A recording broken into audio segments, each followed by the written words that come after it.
I'm a girl with the Florida Gators. Okay. I was just checking to see if you were listening. From Cheyenne, Louisiana. Hold on a second. Hey, guys! Hey! I'm having a press conference, okay? Thank you. Momentum, excitement, energy. They say all this stuff, and you know what they mean, but it doesn't describe what you mean. It's just sort of out there. You got barbecue back there, and you didn't invite me.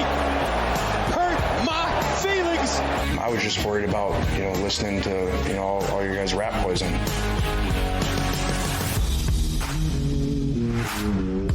Welcome to Sideline Judgment. Here are your hosts, Sergio and Tyler.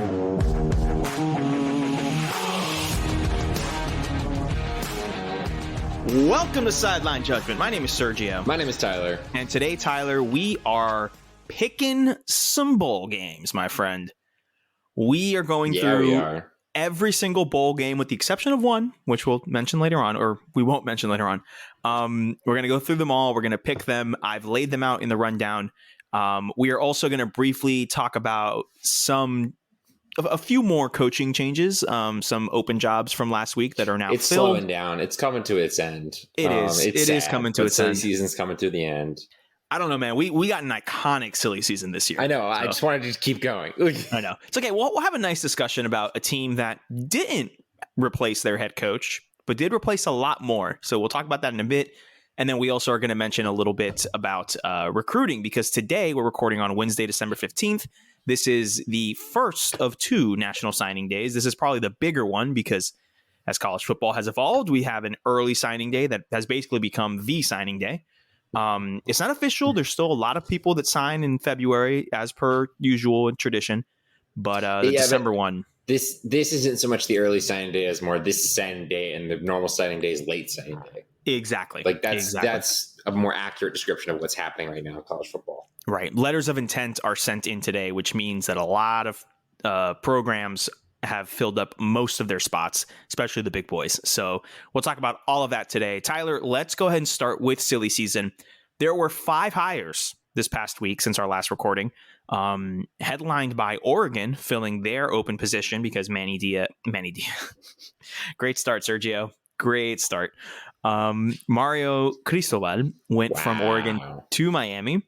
And Dan Lanning, the ex-defensive coordinator for the Georgia Bulldogs, will be taking the Oregon head coaching job. Now, he said he will be coaching in this playoff semifinal. Boo. And if they make it to the national championship game, he'll be coaching the national championship game as well. But after that, he will officially go. So he will be taking over at Oregon. Tyler, what do you think about this hire? What's your gut reaction? I don't know, because, the Georgia defensive coordinator position is kind of one of the most hard to figure out in the country if you're a good coach, because that's a Kirby Smart team. Yeah. Mel Tucker was the defense coordinator under Kirby Smart, and he's doing great things in Michigan State. Right. But it's tough because it's like, I'm of a belief in a very Nick Saban style way. It's really a Kirby Smart defense. Like, it's not. And Dan Lanning's probably a good coach, and Dan Lanning probably contributes, and this is the best defense they've had. Which is saying something, because they have great defenses. Yeah. But it's just really hard to gauge, because it's not like it's an Alabama offensive coordinator where you're like, this isn't Saban's side of the ball. This isn't Kirby's side of the ball. And you come in and that's their offense. And it's Kirby Smart team, which means just Kirby Smart assistant coaches. I don't know. I think it's the right type of hire. I would suppose. I've heard a joke that Oregon just wants to hire somebody who's not going to leave them for a dream job somewhere else. So, well, what I like about this funny is, to me. What I like about this is that they didn't say, all right, we're not going back to Florida or the South per se. We're just going to hire the guy that we think is good for the job. I like that they didn't steer away from that, because their past 2 coaches have spurned them for head coaching positions in the state of Florida. But I like that. What do you think, though, about the news? The reports can be confirmed that Justin Wilcox, the coach at Cal, he turned this job down. Very interesting, because he is said to have been complaining this season. There were Cal has some very, very, very, very strict COVID protocols with their program, and the players have kind of been complaining about him. The coaches have been complaining about him. I'm surprised that he didn't decide to go to Oregon, something that's a bigger job per se. He played at Oregon. So it is very surprising in that sense that he turned it down. What do you think about that? I know you loved you some Wilcox. I know you love him. I do. I do think, however, that the only reason I could see for this is that either they just couldn't get a contract worked out, which seems ridiculous to me because you get that worked out, or the more likely situation is just that maybe Justin Wilcox doesn't want the pressure cooker of Oregon. Because, I like Justin Wilcox, but he's had some good years at Cal, but nothing great. And a lot of times he's more of a 5-7 team, which for Cal is fine. Right. And they're not going to fire him anytime soon, I don't imagine. And he has a lot of upside. And I think maybe one day he will want to take that next job. Maybe get out of college football, go to the NFL. I'm not sure. But maybe it's just jumping to his alma mater. But where they are right now, they're in you have a good roster. You should be expected to win and to keep winning. And Justin Wilcox probably wouldn't want to leave if he did a good job. But right, I get Cal's less of a pressure cooker, maybe. Maybe it's kind of like a Mark Stoops situation where the job is so good that why would I leave for that? And Justin Wilcox has not done as near a good of a job as Mark Stoops has at Kentucky, but it's one of those things where Mark Stoops, it's got to be the perfect job for Mark Stoops to want to give up what he has. True. And Very Justin true. Wilcox might be in a situation where Cal is not in a rush to get rid of him for having a down year this year. And I don't know. I know it's his first head coaching job, Cal. So maybe he's just waiting. Maybe he's waiting for Dan Lanning to flame out, and he'll take the next time. He'll take the next one. He says, "Not yet, Oregon. Not yet. Just give me 2 more years." Yeah, right. All right. Well, that's pretty much all I have. I don't really have much to say. We'll see how it works out. They have a good squad. They have good players coming in. I don't know. So we'll see. Yeah, we'll see. The second biggest job that opened up or that was filled was Virginia because Bronco Mendenhall stepped down for personal reasons. Tony Elliott, the offensive coordinator at Clemson, has now taken the reign over in Charlottesville in Virginia. That makes both offensive and defensive coordinators for Clemson that have left for head coaching positions. Dabo has promoted from within to fill up those roles in kind of a co-offensive, co-defensive coordinator with some people with multiple titles that I'm sure he's just going to hire some low-level staff to come in, but he's decided to stick with his continuity. What do you think about, well, first we'll talk about Virginia and the hire of Elliott, and then we're going to talk about Clemson because this is a big deal for Clemson. But first, what do you think about Tony Elliott to Virginia? I like the hire. I really do. If you're Virginia, I think it's a great hire. Okay. Specifically, I think it's a really good. Tony Elliott's he's a really good offensive mind. He can be a recruiter, and it's like your biggest rival, Virginia Tech, went defense. You should go offense. That's kind of where it is, and I think it's good because Virginia is also not in a bad place as a program rise after Bronco Mendenhall. Like Bronco Mendenhall wasn't going to get fired at all. Well, it was reports were that the university president and athletic director were trying to convince him to stay. Like it's not like they wanted to see him go. Yeah. So in that regard, you're inheriting a pretty relatively good position. And I think Tony Elliott knows his way around the ACC. I think it's a good hire.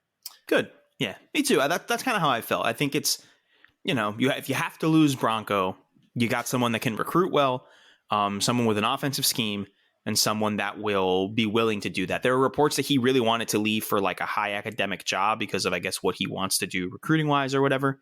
And with both Virginia and Duke open, he took Virginia, which smart if you want to win football games to give a better chance at Virginia. Duke is Duke. Duke is Duke. Okay, but before we move on to the other 3 positions, this leaves Dabo with basically biggest offseason of his career. Absolutely. He, in very Dabo fashion, he went around and he said something, I think a couple days ago, or when he announced the promotions for those people from within, he went and said, like, if you don't have any faith in me after what we've done in the past X amount of years, then you'll never have any faith in me. And I was like, number one, okay, Dabo opening his mouth is a bit up in the air sometimes.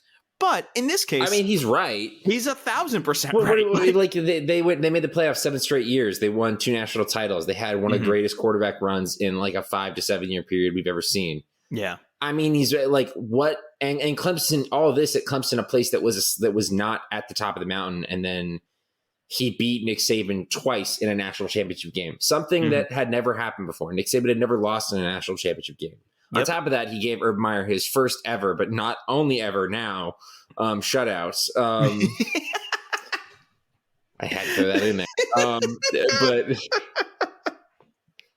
something like they climbed the mountain. They did all of this stuff. They did it kind of unconventionally. They didn't have top 5 recruiting classes. They had like top 10, top 15. So I don't want to, Right. And I mean, he is absolutely like, he's right. Like if people don't believe in his ability to coach, after that historic run, let me remind you, historic run, they won't believe him. Like now it is a matter of like the last time he had to make these hires, he nailed them. Like he had a great job with Jeff Scott and Tony Elliott, and then Brett Venables. He hired all those guys, and that worked out amazingly for them. So it's one of those things where, like, I trust Nick Saban to hire anyone because Nick Saban is constantly hiring people over and over again because he keeps getting his assistants jobs. Which, if you're a top level coach, is a good thing. That's what you want if you're a top level coach. Clemson has thrived on not having to deal with that. Like they've got it so good there that people don't want to leave. And that is finally, like, that wasn't going to last forever, but it all ran out at once. And in some ways, I think that's kind of nice. So you kind of get a clean slate. Like, but it's just, we're going to see how good Dabo Swinney is at playing that game, because Clemson was so good at not having to play the replacing assistants game. A game that everyone else has to play, and you have to be good at it to be nationally relevant. Clemson avoided playing that game. Yeah. And that was part of the reason they were so successful. Now they have to play it. So we'll see how good he is. I like the Brandon Streeter promotion just because he's part of the offense. Right. He's been the quarterback's coach for years. So I do think that, I mean, in that regard, it'll be largely the same as it was. Which we will see if the offense has actually this whole time not been that great and they just had amazing quarterbacks, or if, right. I think it's DJ Uyunglele is just, fine and not great. Yeah. I think it's two-pronged. I think that, this is going to really tell, is he one of the like greats? Because, I mean, first of all, you should never compare yourself to the greatest college football coach of all time in Nick Saban, because there's no one like him. There will be no one like him. But are you in that upper echelon of coaches that can make that change and be consistent and do well with it? Number one. And number two, I like the branding.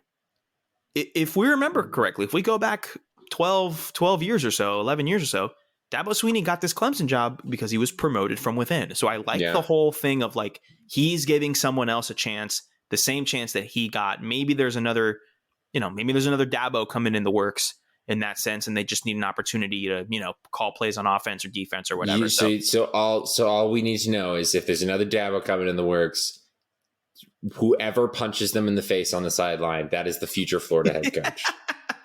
Allegedly. Rumors. Hearsay. Right. Rumored. Hearsay.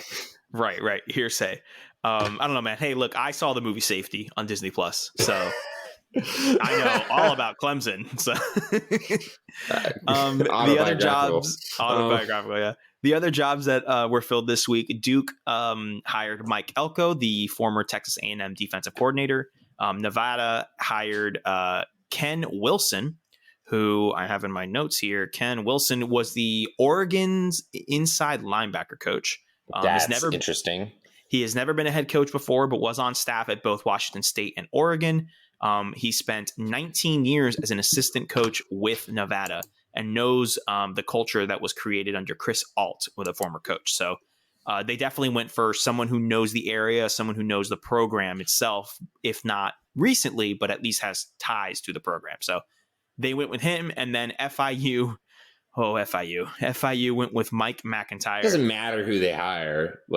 I know. Listen, it doesn't matter. They decided to go with another old retread. They're still in Conference USA despite all of this conference realignment. He has a sub 500 record in 7 of his 9 seasons as a head coach. All right, FIU. Sure. That's someone who is coaching your team. I don't know if it'll be well, but he is coaching Somebody's your team. got to do it. Someone's got to do it. Also, I have to say, I do have a take here, not about FIU because we skipped over it, but I actually don't like the Mike Elko to Duke hire. Oh, really? I was going to go through Mike it because... Elko. Oh, yeah. I don't like it. Like, what are you doing? So he was very well regarded as a high-level defensive coordinator. He got banked to stay at A&M after some rumors last season, and then he I just don't think Duke is the job you should take, is my thing. Mm-hmm. And maybe he just was really wanting maybe he just, with all of this turnover and all of this crazy season, he wasn't as high on the list as people probably would have expected. Right. And he didn't get the jobs he wanted, but he maybe already made up his mind that he was going to leave. Like, so yeah, but you shouldn't leave just because you made up your mind you're going to leave. You should leave for the right situation. That's why I don't think it's a good idea for him. Mm-hmm. So, like, you're a defensive-minded head coach who's mostly been working since at Notre Dame and Texas A&M with very talented defenses. Going to Duke, a place where defense isn't going to win you the games that you need at Duke. Yeah. Like, just strictly. Listen, I could be wrong. I could be super wrong. Like, Duke had a small history of success in the 80s, and it's the Bomani Jones. It's not that you can win football games at Duke. It's that Steve Spurrier could win football games at Duke. Same thing with South Carolina. So I'm with you there. Duke, this is a great hire if you're Duke, in the sense of, like, this is a name. Respected. And a respected name and a good coach, I feel. Just for Mike Elko, I feel like you're just getting a paycheck here. Like, which, I mean, whatever. But what do we say is the best job on earth, Tyler? Fired college football head coach. Who knows? Maybe he's one of the chosen few one day. The only job that's open right now in college football at the FBS level is the Temple head coaching job. Still no hire there. We'll give you an update if that happens eventually. Tyler, but a coach that got an extension this week, that was one by the name of Mike Norvell. 1 year. 1 year. More. First of all, I think we're making too big a deal of this extension. I'm sure there was some clause in his contract where if something happened, they just tack on an extra year. No, it really doesn't mean anything. It's just funny. Like, it is just funny. Optic wise, it's hilarious. And it's hilarious, especially because today on National Signing Day, the heist, I think the greatest or craziest commitment flip of all time, I want to say. I think it's historic. And it's in that category. It's historic. No, it is. Like, we are talking about Travis Hunter, the 5-star number 1 player in the country by some services, number 2 player in the worst. Country at worst, right, by another service. Defensive back, right? He's a corner. He's a cornerback. He's a corner. A premium position. Now, when he's cornerback, it does make you realize how what we're about to explain happening. Exactly. When you realize what position he plays, makes a lot more sense. It still shouldn't have happened if you're FSU, but it's like the position it would happen at. Exactly. He was committed to Florida State for a long time and was very public about his commitment to FSU. He's a diehard FSU fan. Diehard. People were asking him if he was going to flip because they were doing wrong. He said, no, I'm FSU, blah, blah, blah, blah. He flips, Tyler, and he not only does he flip, he flips to Jackson State University. If you don't know Jackson State University, it is an HBCU. You'd be forgiven. In the city of Jackson, Mississippi. And it is coached by one and only primetime Deion Sanders. Gotten a lot of publicity in the past couple of years because of that. Deion is actually doing a fantastic job. He's doing a really good job. We're going to talk about them briefly when we talk about our bowl games because they're in one of our games that we're picking. But he flipped him, man. He took him from under his nose, from under FSU's nose. I will say a large part of this is because this is the first season with NIL as part of signing day. Mm-hmm. This kid got $1.5 million through Barstool and I think another service to go to Jackson State, which is a whole other thing. I mean, that's great for him. I have no problem with that. I really don't. Right. I mean, full disclosure, the bowl game we're not going to talk about is the Barstool Sports game. I don't like Barstool at all. But right. I hate that it was Barstool, but shout out to him. Get your money. Get your money, kid. Get your money. This is a take people are forgetting. While I will fully make fun of FSU for this and the other thing that happened to them today, it is cool to see black athletes going to historically black colleges and universities and like high level ones. Cause now, especially with the transfer with NIL, cause like, while everyone should always have just gone to wherever they wanted to, there was this kind of belief that like, you have to go to these other places to get developed if you want to make money. And like, that's not true anymore. Yeah. And that's a good thing in my opinion. And also, going to be real honest with you guys. Let's all just calm down about it a little bit. We all know what's going to happen. He's going to play for a year at Jackson State, and then he's transferring to some place, some Power 5 school that's going to pay him a lot of money. He's going to follow the Quinn Ewers blueprint, Tyler. That's what I'm saying. Like, Quinn Ewers. If you don't know, Quinn Ewers is who played it perfectly, in my opinion. Shout out to Quinn Ewers for finessing the system in the best way possible.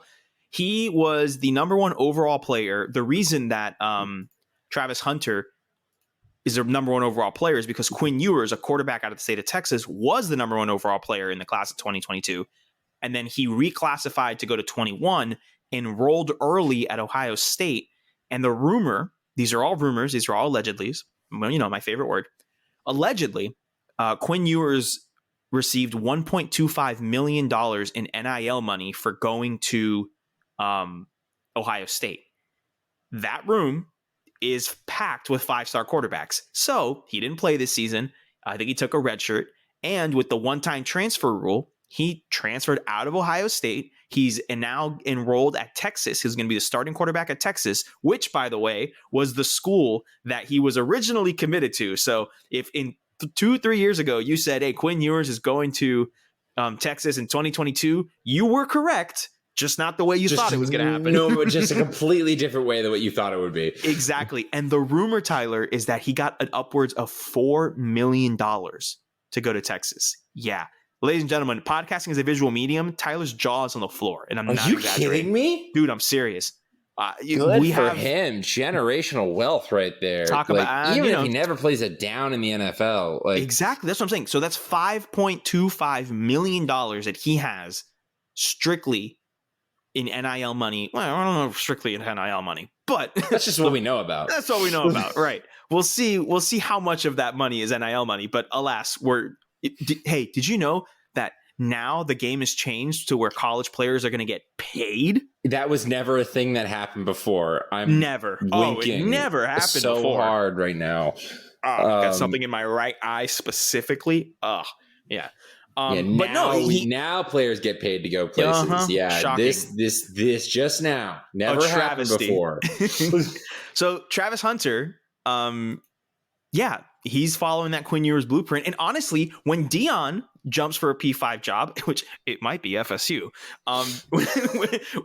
which is the irony in this, when Dion jumps over to a P5 job, he's going to go with him because he has that one-time free transfer. And honestly, to everyone that's saying this is ruining the sport and the one-time transfer and the transfer portal is a mess, this and that, whatever.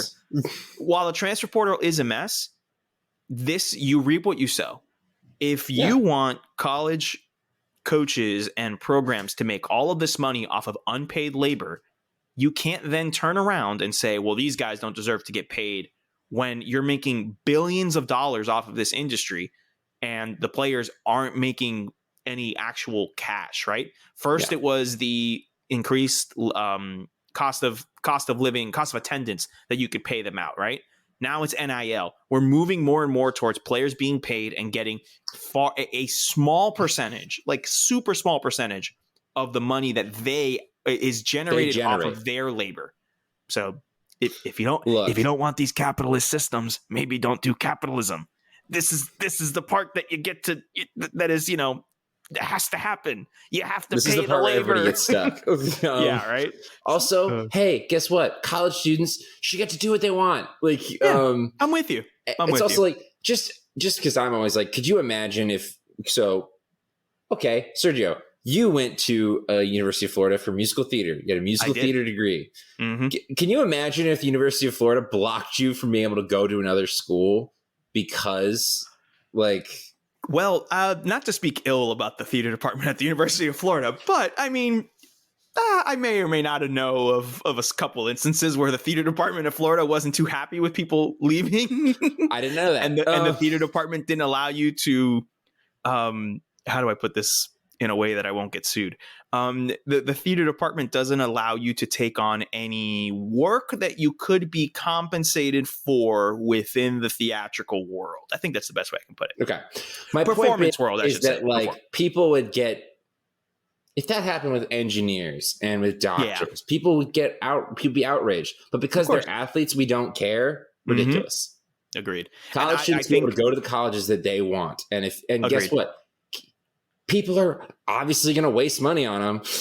Not that Absolutely. It's just one of those things where like, also, I see a bunch of FSU fans. I've seen them literally be like, Deion Sanders, can we unretire his number? And all this stuff. I'm like, guys, first of all, even if it was bad, which it is bad, but like, it's one recruit. That's true. Right. Well, I mean, I don't know if you recruit matters that much. I don't know if you were in the greatest advertisement for Twitter Spaces that could have possibly ever happened. 3 hours. 3 hour long Twitter Space, ladies and gentlemen, is basically like a live podcast. It's like a chat room where you can listen in and you can request to speak, but it's usually a few people speaking and you're listening to them. There was one entitled Fire Mike Norvell by FSU fans, and they were just trying to talk, and this thing took off. There were upwards of 7,000 people listening at one point. Members of the college football media were tweeting about it. I listened in for about 15 minutes at one point just to see what was going on there. I was in there for a little bit. My favorite part was, at least the one I heard, was when Big Cat Brian of Barstool came on, and he, for those who don't, I can't believe I know so much, but why are we talking about Barstool so much on this podcast? Hey, you brought it up. Dude, I know, well, because it's funny. They dunked on him, and I want to get there. It'll make sense. So here's the tie-in, right? Deion Sanders has a Barstool deal, and that's why they're so involved in today's discussions. Right, exactly. He has a Barstool deal, and I'm not saying that that's how they were able to land this Travis Hunter, wink, wink, nudge, nudge. But I'm... Tyler, we don't want to get in trouble, man. Allegedly. Our favorite word is allegedly. I'm allegedly saying that's exactly what happened. So anyway, there's a tie in there, and that's how he got the Barstool NIL money. He's a Barstool athlete. They have an NIL program, okay? There is I think a YouTube series where Big Cat was like playing NCAA 14 during the pandemic, and he was like jumping from coach to program. And I guess he was the offensive coordinator at FSU for a bit. So he jumps in on the Twitter space in character of, I think the character's name is Coach Duggs. He mentioned it on the thing. So in the character of Coach Duggs saying, it's because, Barstool's now at Jackson State. So he's like, it's not our fault. I loved FSU when I was the coordinator, this and that, whatever. Blah. And they muted him and kicked him out of the Twitter space. And they were like, no, we're not doing this. We're not doing this. And they kept it moving. And I think my favorite part too was every time someone came on, they said, all right, hey, welcome to whatever to the space. We got one rule. You got to say it. What do I got to say? You know what you got to say. People go, oh, fire Mike Norvell. Yeah. And then they kept going.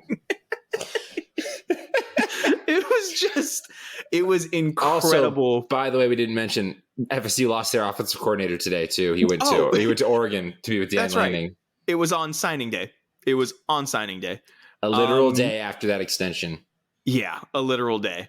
I got one more, by the way. There was also a quote where someone just tweeted what happened in the space, and it was the first line. It said, "It's not about firing Mike Norvell. It's about," and then you hear click, and then the guy says, "Yeah, we ain't got time for all that patience." The FSU program.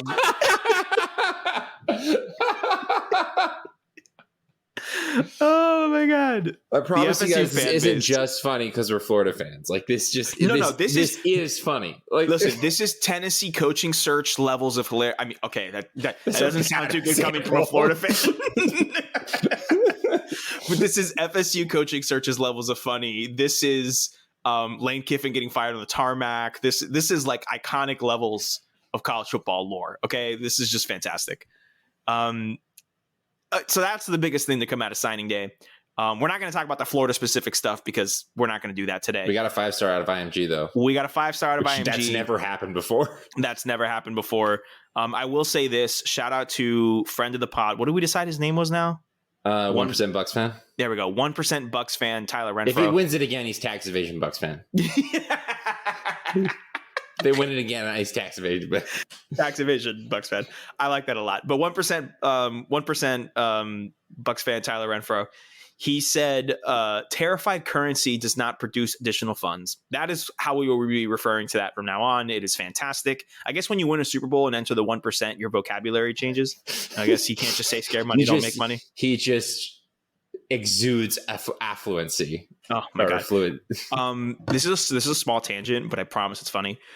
There is this TikTok account where this guy does how the rich versus the really rich react, and it's hysterical because like the rich characters that he plays are super like, hey, watch out, that's a whatever Mercedes-Benz limited edition 1 of 50, whatever, and like the really rich person is like, oh yeah, that's the new Benz I got, yeah, but honestly, I prefer driving that my 1984 Ford Bronco. I just think it's a better car. You know, they're just like so much more down to earth. Different neighborhood. This is Renfro. Renfro's rich. He like new money. You know, he still rich, knows but he's what it was not. Like. Exactly.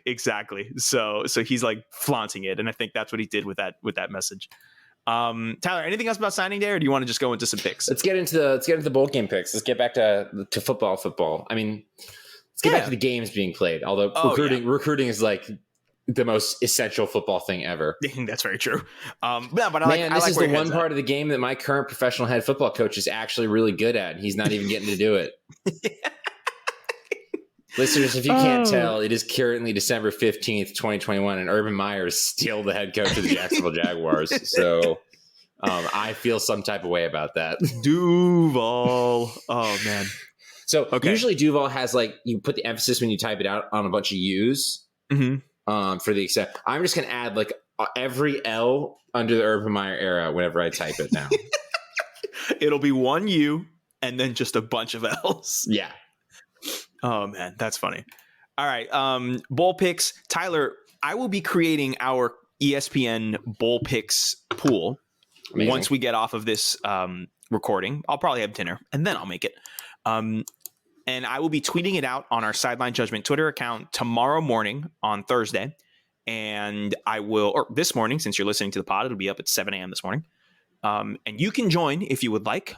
The directions and the link will be on there. I will also be sending it out to some friends and family so that way they can get it quicker and we can enroll. Tyler, that will be where we will be selecting the games. I have here, I want to ask you before we begin.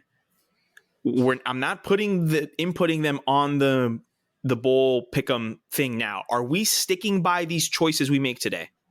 You and me will be. Okay, perfect. I will too. I wanted to make sure. For posterity, I will be sticking by these choices. Okay, as will I. So you can double check us if something changes, but I promise you it won't. So that is what we will do, Tyler. I don't know if you scrolled. Did you read the rundown this week or did you decide not to? Even though I sent it to you 5 minutes before we started recording. I did. Yeah, you said read it and then proceeded to not send it to me for like an hour and a half. I'm sorry, dude. I was finishing it up. Yeah. Okay, so the winner of the group will not only receive bragging rights, but will come on to the podcast for an episode in the offseason. So that is the stakes, Sideline Judgment listeners. You will come on to the pod. You will have a discussion of college football of your choice with Tyler K. Williams and Sergio de la Espriella. I hope it's one of us. So that would just be funny. That would just... I think if it's you, we'll have a conversation of your choice. Does that be college football? But it'll be of your choice. I think Tyler's going to go through the Urban Meyer coaching tenure at length. I'm not going to do that to myself. You kidding me? You texted me about this. So, listeners, Sergio texted me like Tuesday about like how bad the Jaguars-Titans game that just happened was. And I'm like, why? Why'd you remind me? Because I was working on it. I was working on a report for CBS. I watched it. Yeah. I will tell you, though, I didn't follow up on you because I didn't want to make you sadder. But I'm going to tell you right now. It's actually not as bad as you think. It's not the worst rushing performance. It's not the worst rushing performance of the year. The Jaguars had 8 rushing yards, like single digit 8 rushing yards against the Titans last week. But the Tampa Bay Buccaneers had -1. No, I'm sorry. The New England Patriots had -1 rushing yards against the Tampa Bay Buccaneers this season. So it's not the worst. You're welcome. This is not as comforting as you think it is. Okay, I was trying. All right. Tyler, what is comforting, though, is a whole bunch of college football during the holiday season. What better background noise and background television when you're with your family and during the holidays than the college football bowl season.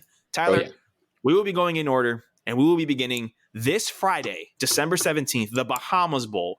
It is at noon Eastern on ESPN. I also want to shout out that, Tyler, I put in the full names of each of these bowl games, including the sponsors. We'll be playing a game throughout where it's figure out what that sponsor is, because some of these names are insane and I don't want us to look it up until we get to those games. Wow. I'm looking at this now and I'm like, wow. Yeah, exactly.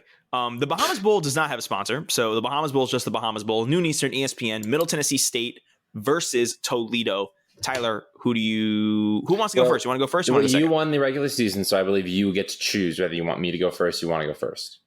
You can go first on the first game and then we alternate, correct? Yes. Perfect. All right. So go ahead. You want me to go first? Yeah, go first. I'm going to go with Middle Tennessee State here because I don't trust the MAC. I am with you. I don't trust the MAC, so I can go ahead and put MTSU on that one as well. Some of these games are going to breeze through. Some of these games will go more in depth. I have nothing to contribute to the analysis of this game. I also have nothing to contribute, so we're going to move forward. The Tail Greeter Cure Bowl, 6 p.m. Eastern. What is that? You got to guess. What is a tail greeter? I'll look it up. What is it like a lawn sign thing or like a tailgate like sign thing? I think. What is a tail greeter? All right, tail greeter cure. Your guess is like a lawn thing? Yeah, like a lawn sign thing, like a greeting thing, or like a tailgate like greeting signs, or like tailgate here or whatever. Like, how would you have enough money to sponsor a bowl? So I know the cure aspect is a breast cancer awareness type thing, which is fantastic. And I love that is something that's there. Let's go. I'm on tailgreeter.com. The idea of tail greeter, blah, blah, blah, blah, blah, blah, blah. Create a marketplace that would give fans access to great tailgates everywhere they go. Is this like a Tinder for tailgates? It sounds like it. Oh my God, this is incredible. What can Tailgater do for me? This reminds me that as a person who lives in California right now, that the other parts of the country are living in a different world. What can it do? Easy dashboard, collaboration, sponsorship opportunity, share your tailgate on social media. Easy for guests, tailgate easy Tinder. Access. This is Tailgate Tinder. Tindergate. Boom. That sounds bad. That was fantastic. I love the fact that there's a company that does that. All right, cool. The Tail Greeter Cure Bowl.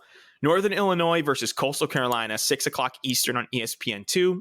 I mean, this is simple. I think I pick first here. We're both going with Coastal, right? We're both going with Coastal. Grayson Even McCall, though Northern Illinois, MAC champions, congratulations to them. Yeah, I'm not going against Grayson McCall on that one. Sorry, dude. Grayson McCall could win this one-handed. What a mullet. All right, moving forward, Saturday, December 18th. It is the roofclaim.com Boca Raton Bowl. It is an 11 a.m. Eastern kickoff on ESPN. Tyler, what is roofclaim.com? I mean, get claims for how much it would be to repair your roof, I imagine. Survey says, ding, ding, ding, ding, ding. Yeah. We handle your roof replacement from start to finish. So, yeah, it's simply a company that fixes roofs. My immediate reaction was also like, it allows you to like claim roofs. Like, that one's mine. For advertising and stuff. Like, pick a roof to claim for your advertising spot just for airplanes or really just helicopters because airplanes can't see down that far. Oh, no. I do like that. Hey, this is a great game right here. This is actually really good. Western Kentucky against App State. I have to, even though he disappointed me, although he didn't really disappoint me, but the team did, I have to go back to a guiding principle for the Western Kentucky Hilltoppers with their quarterback, Bailey Zapp. If no one else got me, I know Bailey Zapp got me. He won me a fantasy championship in college football this year. I'm going with the Western Kentucky Hilltoppers. So will you still pick them, even though their offensive coordinator has left for Texas Tech? Bailey's, if nobody else got me, Bailey Zapp got me. I didn't say the offensive coordinator's name. Okay. All right. I just wanted you to have the facts. All right. I am literally working on game reports for the majority of these bowl games. I have information that you may not know. I'm trying to share it with you. Okay, that's all I'm trying to do. I appreciate. You can put me down for App State because the offensive coordinator leaving isn't that much, but I think in these bigger, more exciting games, it's always fun to be on the opposite side of you, my guy. Oh, I agree. Like I would have gone with the opposite of whatever you did. Of course. Yeah. This is one of those games where you just got to pick the opposite. So, and it's not like App State's a bad football team. They're a good football team. They only lost by 7 points to Louisiana in the Sun Belt Championship game. So, I am taking. But Louisiana has a good coach. Well, they did. I don't know, man. That coach talking about there's crawfish and beer in the back of this press conference. We may have hired the wrong man. We may have hired the wrong Louisiana coach. Oh man. Okay, I'll take App State.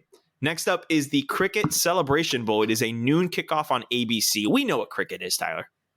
Cricket Wireless. Cricket Wireless. It's the phone company. Yeah, we don't have to go into that one. This is the unofficial HBCU championship game.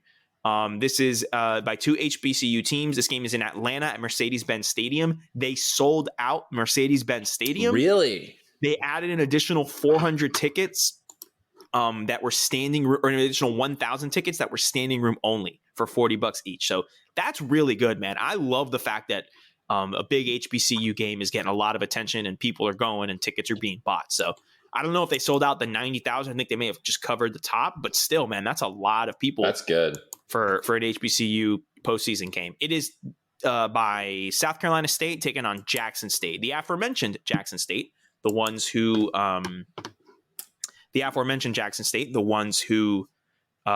flipped Travis Hunter, the 5-star, the best player from in the country. FSU.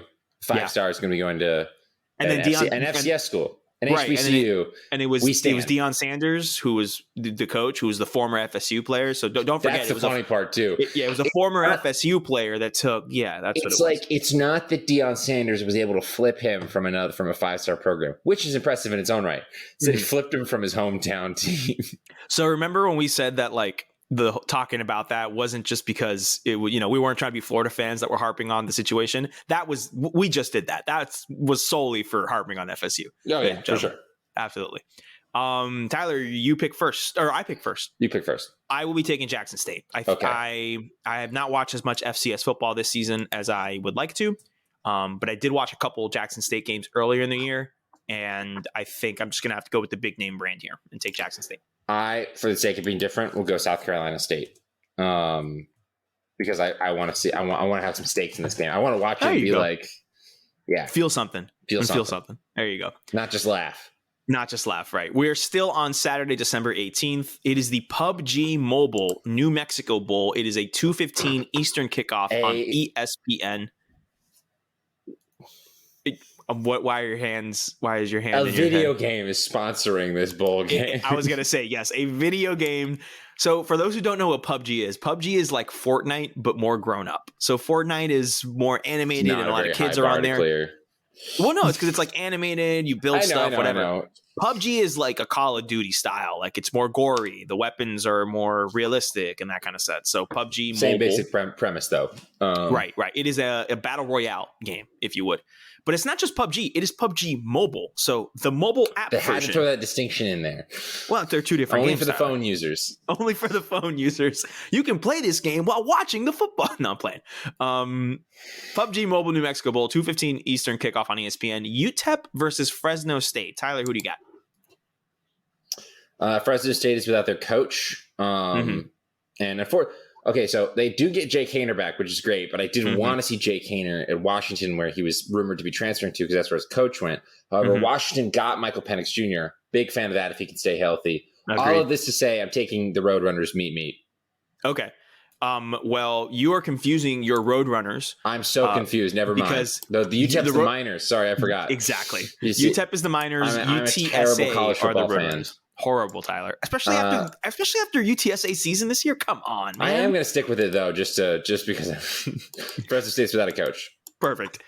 I will be picking Fresno State because their quarterback is still there, and while they're without their head coach, everything else has stayed the same. So I will be taking Fresno State. I feel so bad. Next up is the Radiance Technologies Independence Bowl.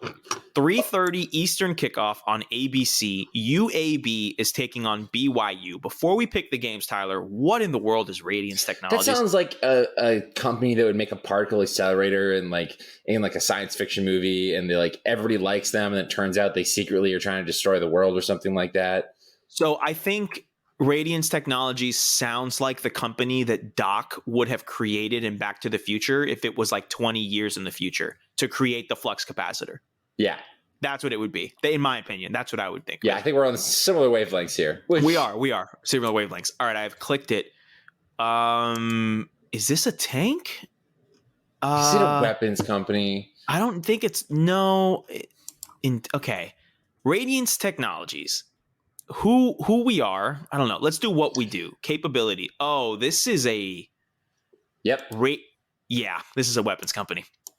Intelligence, Another cyber, one. directed energy, microelectronics, hypersonic. What is a hypersonic? What in the world is a hypersonic? It's a hedgehog, but really fast. Radiance University. Scientific knowledge. Tyler, they have a Radiance University. They have a little cult. Learning.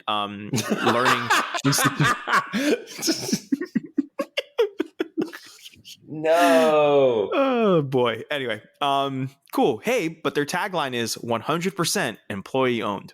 Sure, whatever you say, Radiance Technologies. All right. Alrighty, UAB versus BYU, Tyler. I get the first pick. This BYU team was good this year. They lost a very good Zach Wilson. And they got better. They really did. They got Tyler's hiding. I'm hiding after I said that. Yeah, for that reason, I'll take BYU. I will agree with you. I think BYU is going to win this game. Yeah. They're really good. Yeah. Unassumingly, but they're very good.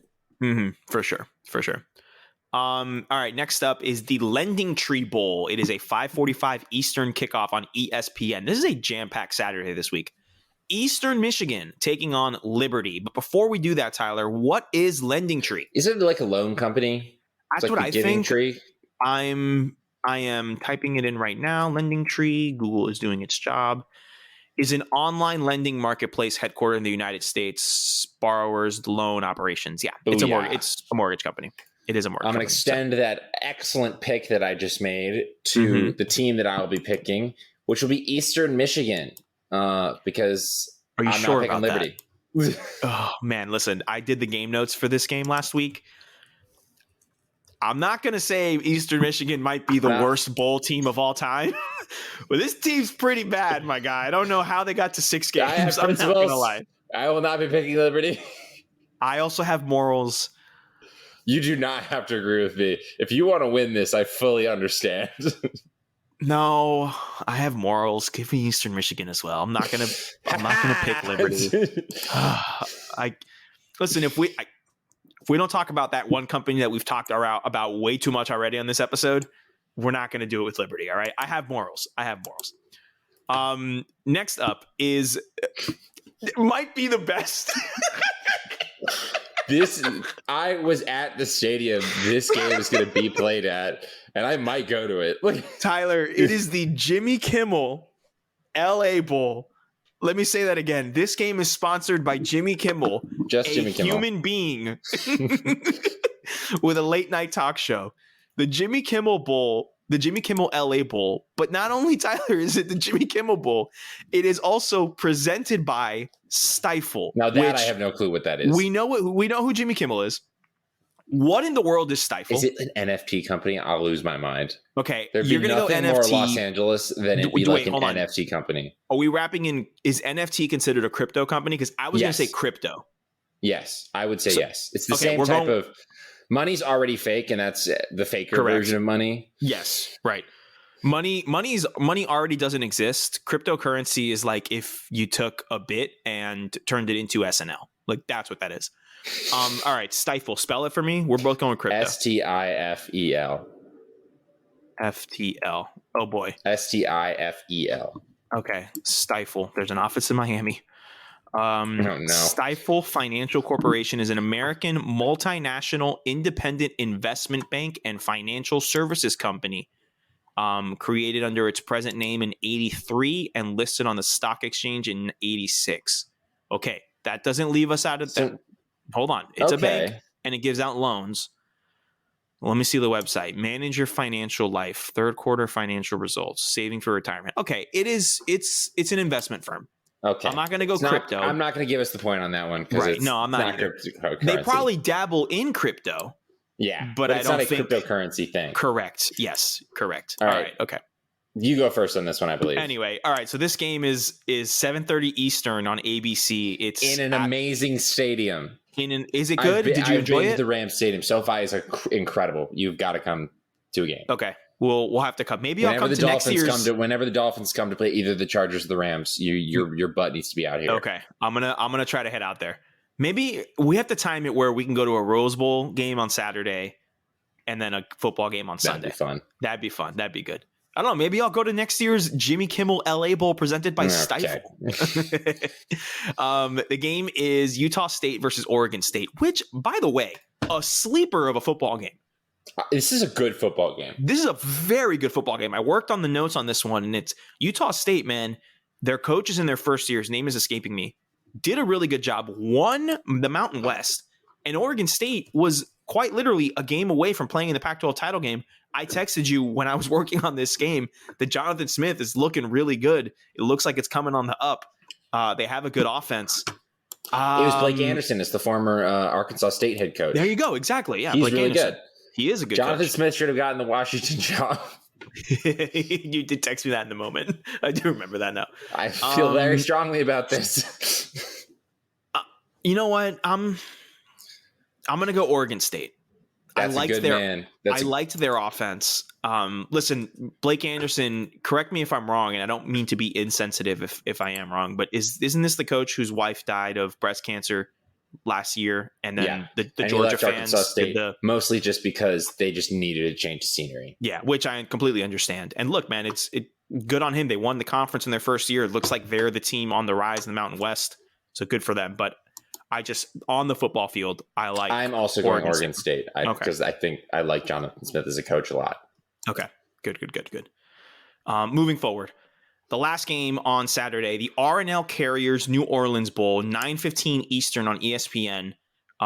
Louisiana is taking on Marshall. Tyler, do you know what R&L Carriers is? This game has been... We literally have done this before, and I still forget every year. You still? Okay, because this bowl game is engraved in my memory because I remember when I was a kid, it was FAU's first ever bowl game.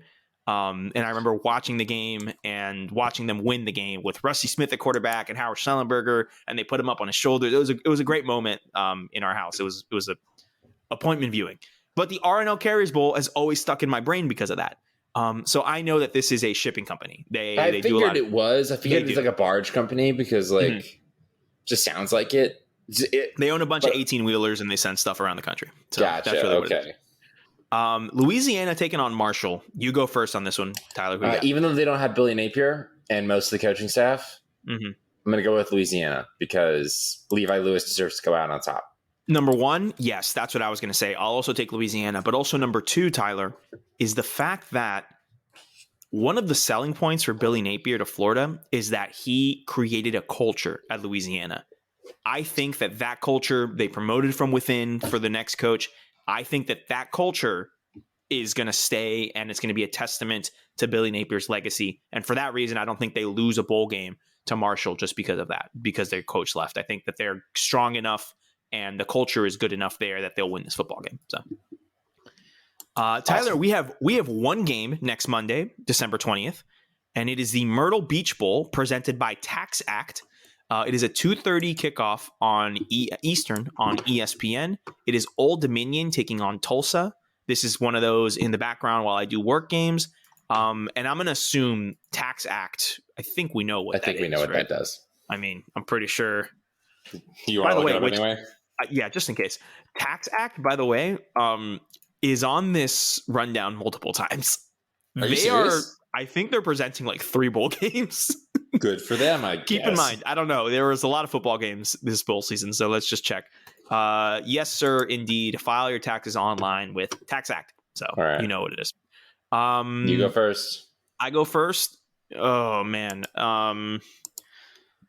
A lot of people confuse Tulsa with Tulane. Tulane has the best uniforms in college football. Tulsa is in the state of Oklahoma. He's one of those other Oklahoma schools. Yeah, I'm actually going to go with Tulsa. I watched Old Dominion this season in person at the Old Dominion Stadium when they played FAU.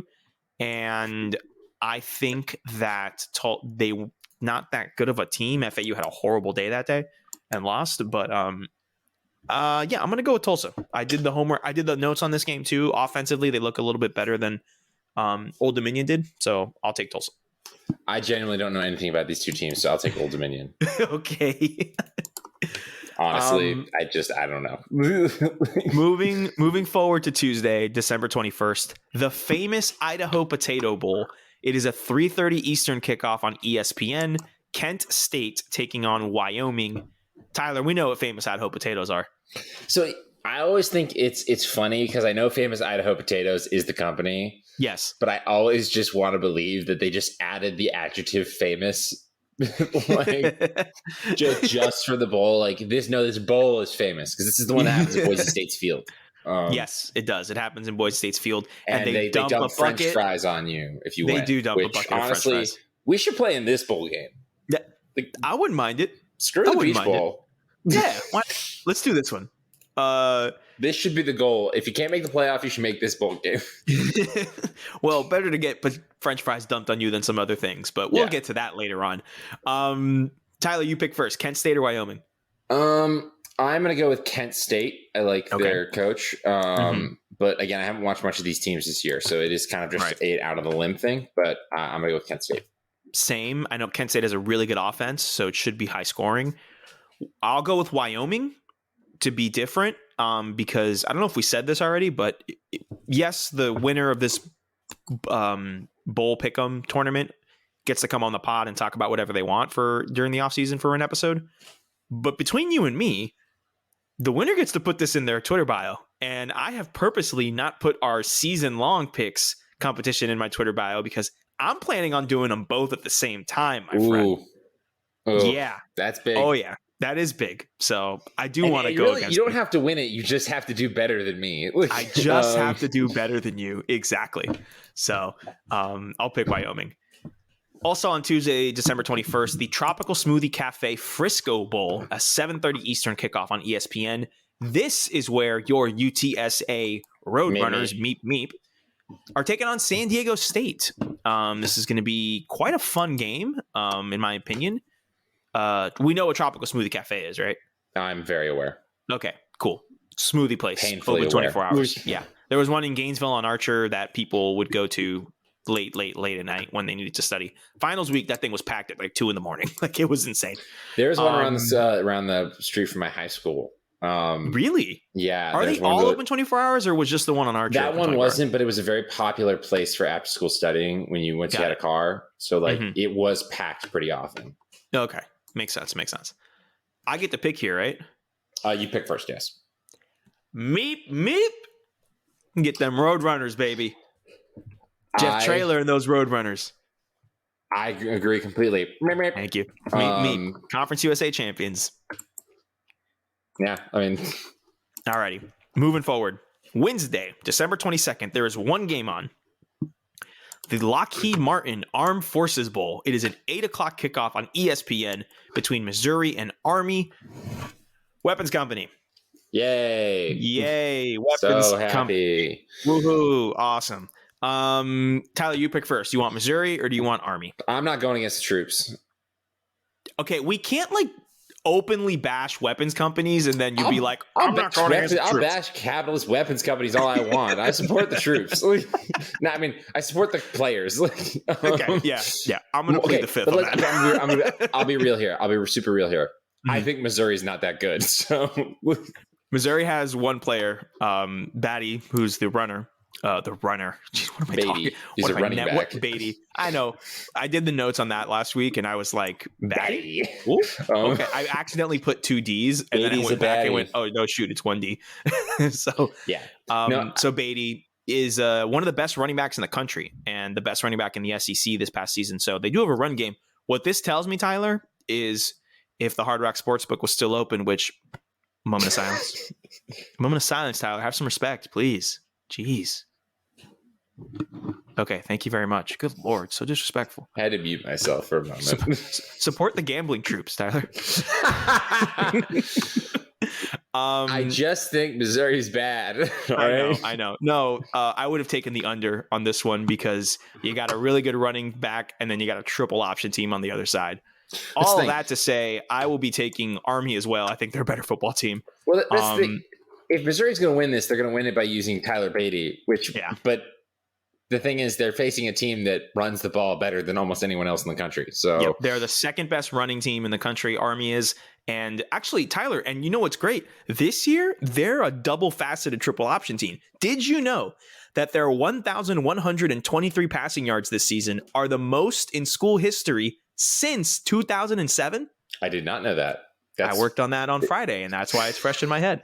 You got all the facts. I got all the facts. So I am also taking Army for that reason as well. Thursday, December 23rd, we have the Frisco Football Classic, which, let me pause. There was a bowl game that was added. Why? I don't know, Tyler. I truly don't know why they added this bowl game in. I guess they said something about COVID, but I don't really believe them. I don't know why this was added in, but it was added in. And I love the fact that a bowl game that will be around for only one season is called a classic. If there's nothing more college football, throw that word around, don't we? We really do. We really do. That is North Texas taking on Miami of Ohio. It's a 3:30 Eastern kickoff on ESPN. I have the first pick here. There's no sponsor here. This is the city it's in and stuff, so there's no sponsor here. This is, you know what, man? I'm going to go with Miami of Ohio because North Texas is a bad football team. All right.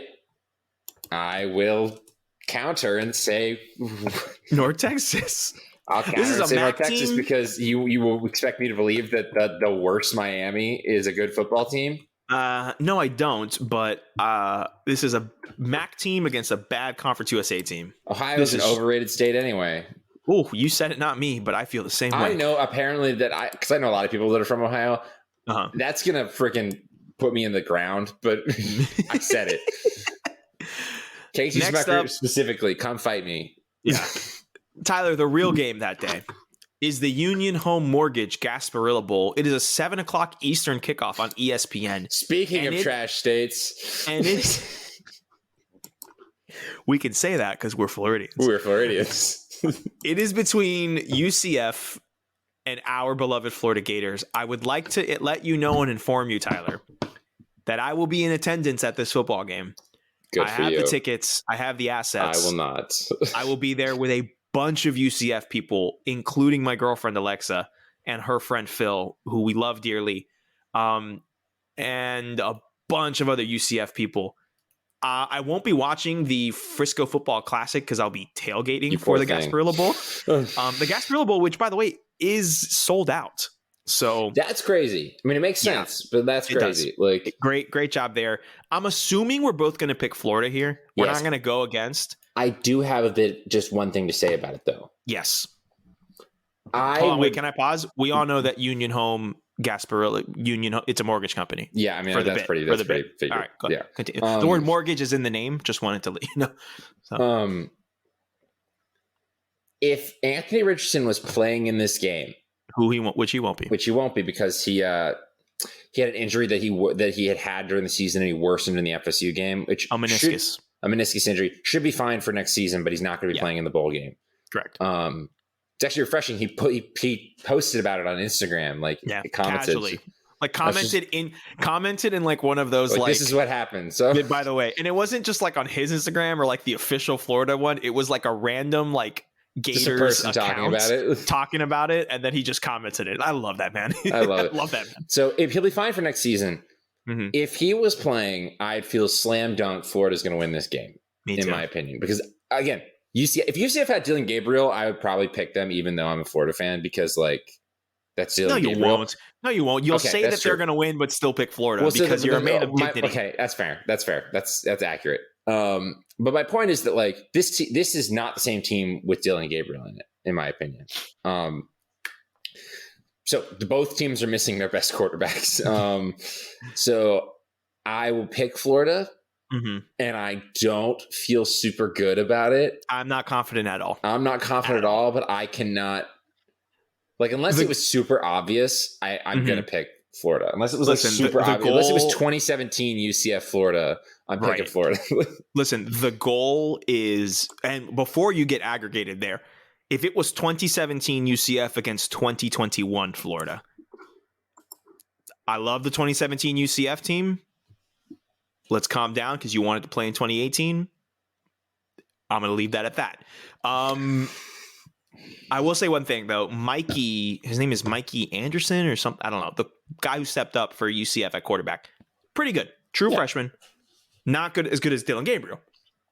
But a good quarterback, in my opinion. I liked him a lot. And also they have that running back, Bowser, who's really good. And our defensive line and the linebacker unit has been hit tremendously. Emery Jones just needs to not throw interceptions, which will be really hard for him. But well, the last time he was in that stadium, he threw a blunder in the end zone against USF. So right. So there's that. I just need to make my dad not say anything because the last time when we watched at Florida FSU and Emery Jones threw that pick in the end zone, literally seconds before my dad said, "Just don't throw a pick." And I almost tackled him. Listen, I'll tell you this on a personal level. My plan for this day is to tailgate heavy, if you catch my drift. Because I don't know how the game is going to go, and I want to be either celebrating happily or just happy that I'm there, if you catch my drift. I catch your drift completely. So that's the goal.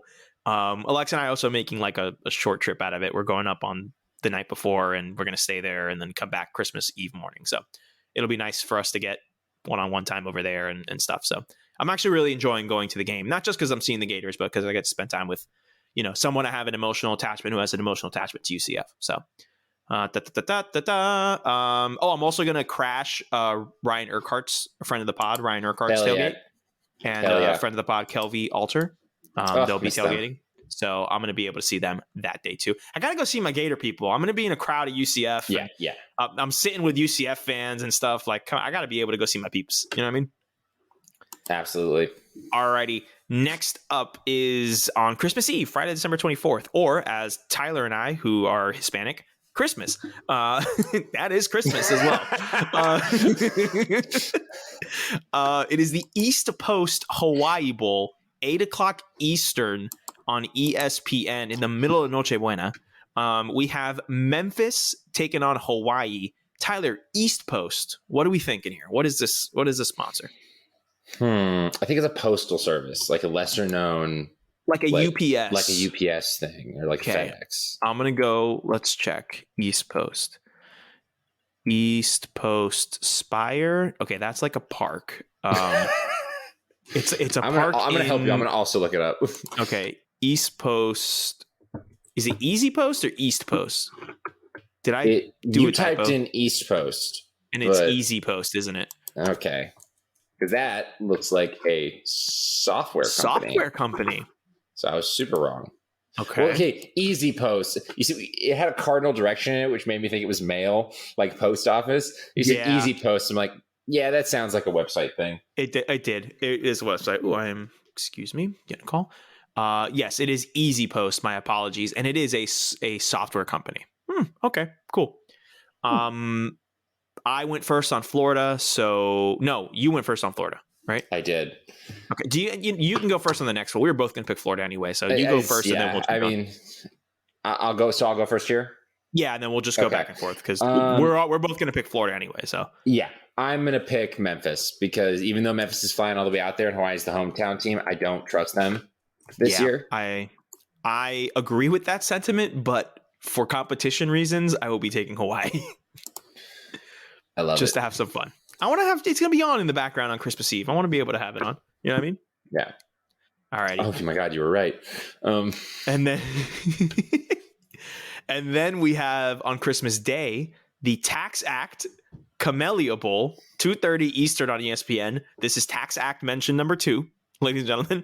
Tax Act mention number 2 on the pod.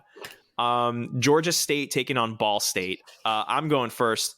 I'm just going to go with the Panthers because you don't know. Gotta go with the Panthers. I know we've been trying to do opposite, but I'm doing our Georgia State Panthers. Yeah, what are you going to pick? Ball State? Come on, man. You're a man of dignity.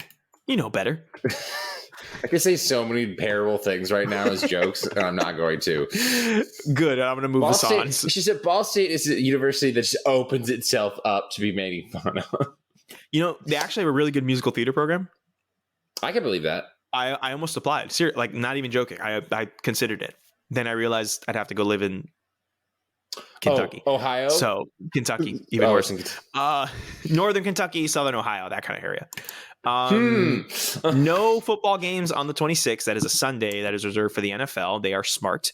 Monday, December 27th at 11 a.m. Eastern on ESPN, we have Western Michigan taking on Nevada in the Quick Lane Bowl. Tyler, what is Quick Lane? I actually know what this is. So it's an automotive thing, I think. It is an automotive thing. It's like a Pep Boys. So it's like one of those chain service tires and oil, all that stuff. So you go first, Tyler. Who you got? I'm going to go with Nevada. Excellent decision. I will also be going with Nevada. Carson Strong declared for the draft today, by the way. He will he will not be playing in this game. In this terrible draft class. Oh my God, I know. I'll take Nevada as well.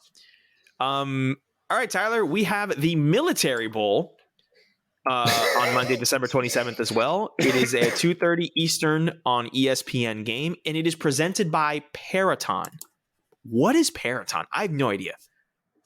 It's just another situation where it's I was like, did you misspell Peloton? No, No. I didn't. No, because I would have been like, oh, wow, Peloton is sponsoring a bowl game? That's cool. Crazy. Because I know what that is. Yeah. Peraton.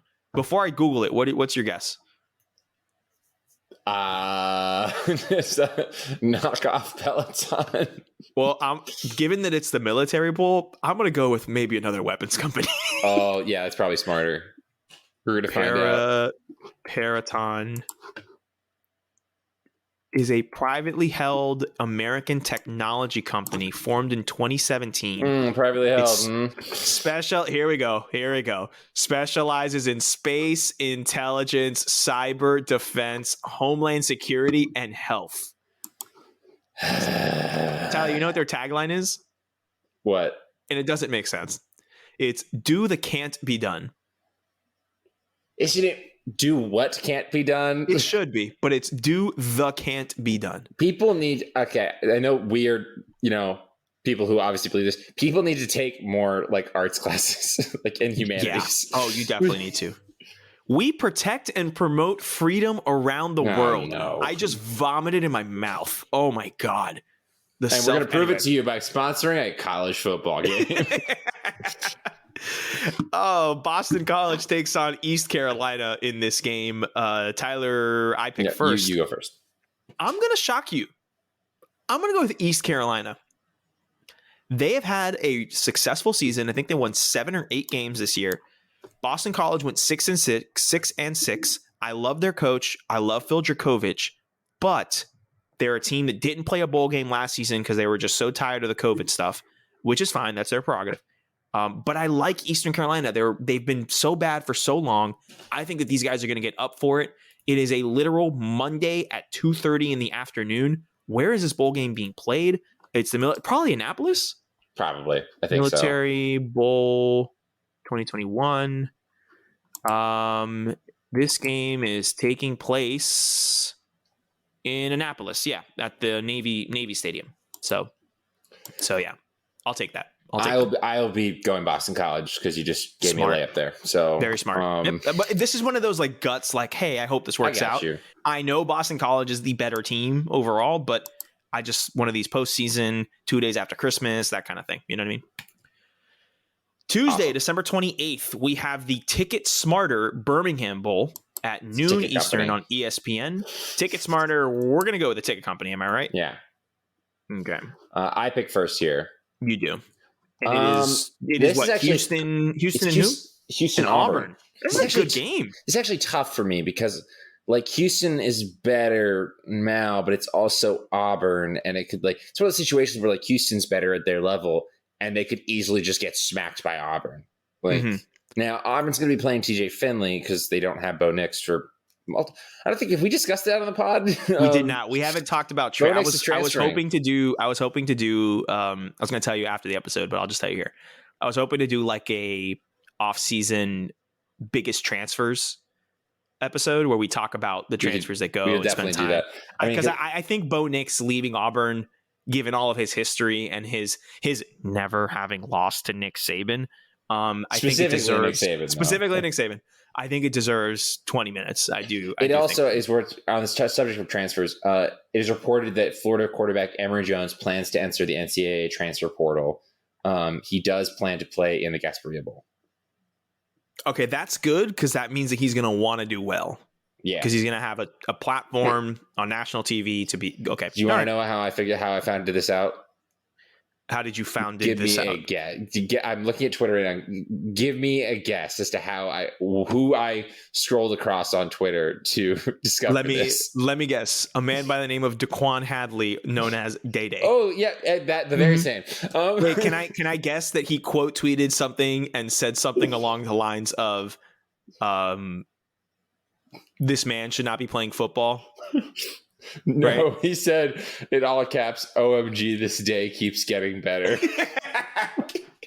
It's also while we were off the air, Florida did flip a 4-star linebacker from Georgia. Oh, my heart! My coach. So we got 5-star Kamari Wilson flipped.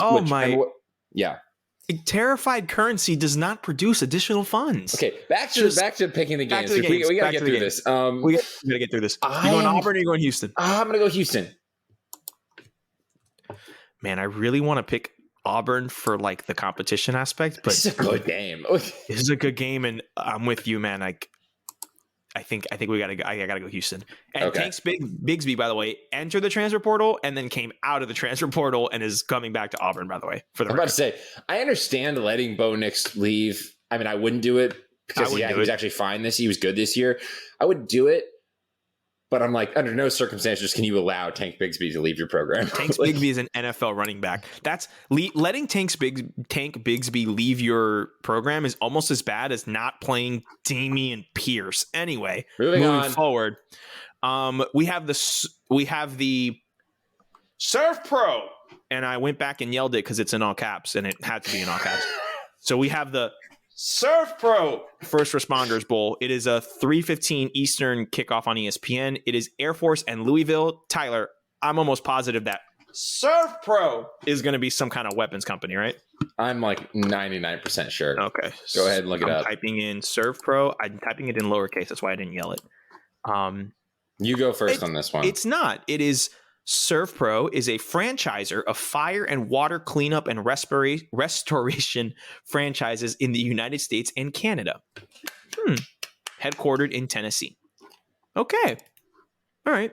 I like that. Not a weapons company. I just don't get why they can't just say Surf Pro and they have to go Surf Pro.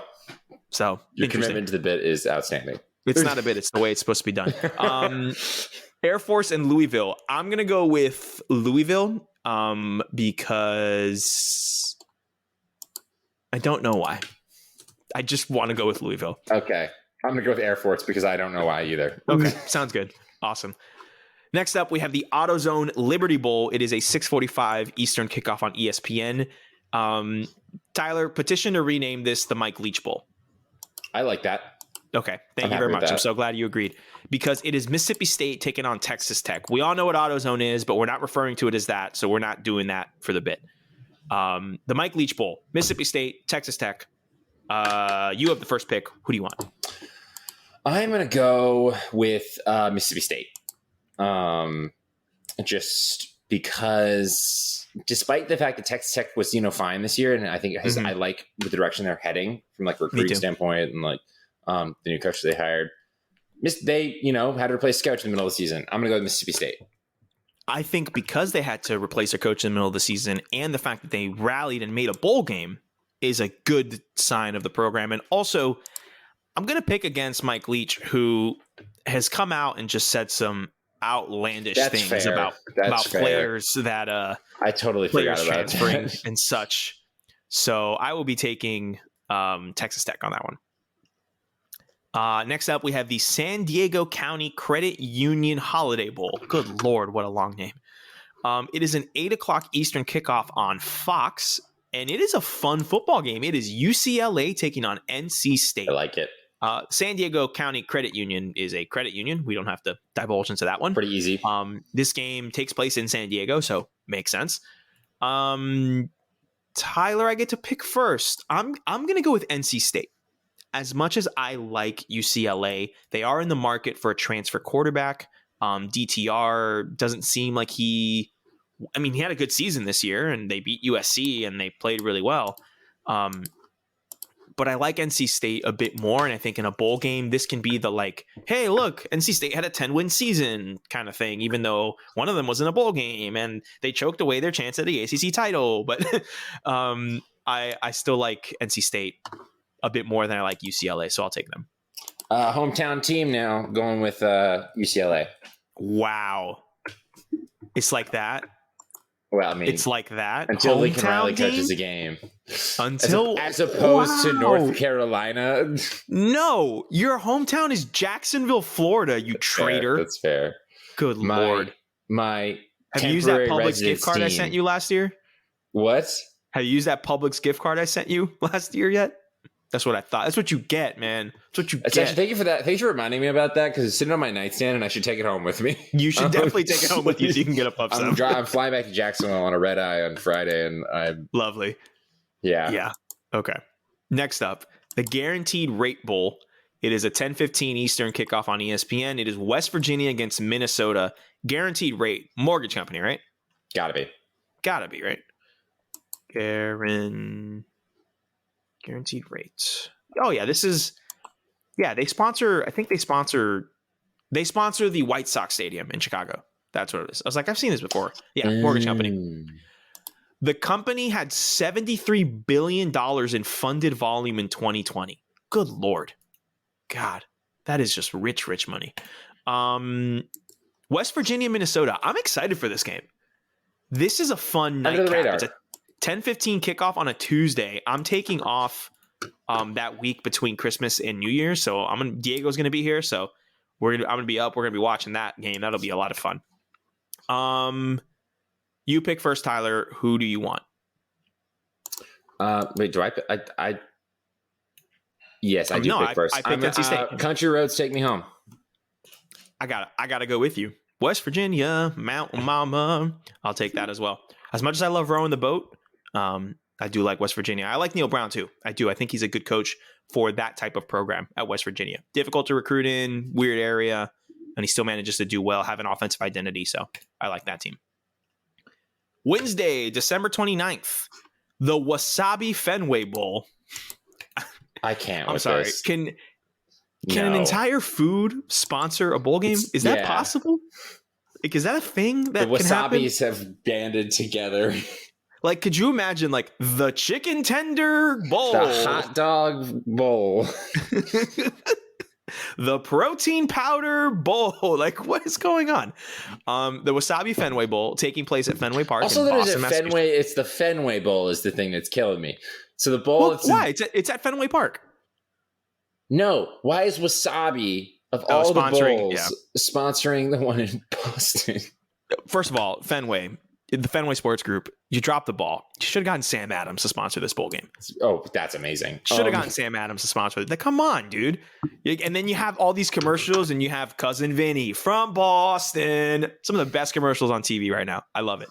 I'm excited for this game, and it's an 11 o'clock. Good Lord. An 11 a.m.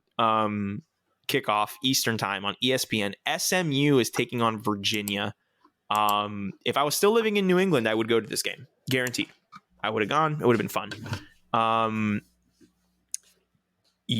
get to pick first. Yes, you do. I'm going to take SMU. These are two teams that both have new coaches this season, but I like the SMU system a bit more than what's going on at Virginia right now. So I will take SMU over Virginia. I'm with you on that. I will be going with the Ponies. Next up is the New Era Pinstripe Bowl, 2:15 Eastern on ESPN. It is between Maryland and Virginia Tech. Now, New Era, we know, is the hat company, right? I didn't even Google wasabi because like it's just going to be like point? wasabi is a, you know what I mean? Yeah, like anyway.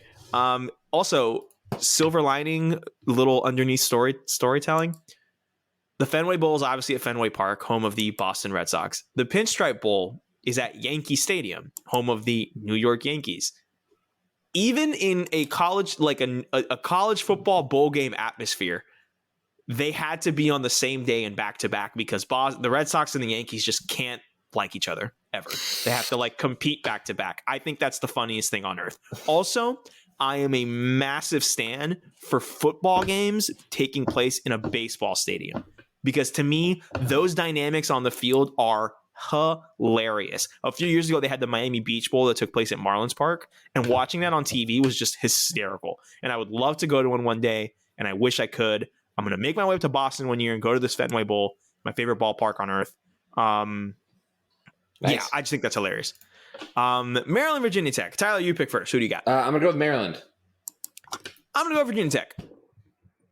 I like both teams. I think Virginia Tech defensively finished a bit stronger at the end of the season, even though they, also like Fuente's not there to like do a little Fuente at the end of the game. So Who knows, man? Who knows?